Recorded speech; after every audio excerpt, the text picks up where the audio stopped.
OBA pathway is pathway na ginawa ng Australia para sa mga aspiring internationally qualified nurses. Meron siyang 2 steps, yung NCLEX, yung written exam, at OSCE. Yung OSCE naman is a practical exam for the nurses. Hindi ka makakaproceed ng OSCE kung wala kang NCLEX. From the start ng OBA pathway, magre-register ka muna sa AFRA for self-assessment. Tapos, dun ka mag-upload ng information mo about yourself, portfolio, and then NCLEX na. Pag nakapasa ka ngayon ng NCLEX, mag-OSCE ka. So, yun naman yung practical exams. Hindi to basta-basta pag nakapasa ka na ng NCLEX, gusto mong mag-OSCE bukas, makakapag-OSCE ka na. Kasi ito ay waiting list or may listahan tayo ng first come first serve from AFRA. Good news ngayon dito sa Australia dahil nagbukas na sila ng new center dito sa Melbourne compared sa before na sa Adelaide lang. Yung waiting time ng mga nurses under OBA pathway, umiksi. Yung mga mag-e-exam ngayong February dito sa Melbourne, ang last payment na nakapag-exam is last week ng November. So, ibig sabihin, nag-antay lang sila ng 3 months. Tapos, exam na nila. Eligible ang mga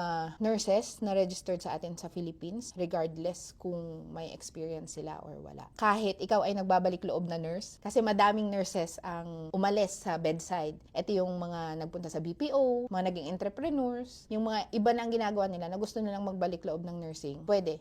You are eligible as long as ikaw ay isang Philippine registered nurse. At pag naging registered nurse ka dito, kahit entry level, ang dami-daming naghahanap, ang dami-daming opportunities.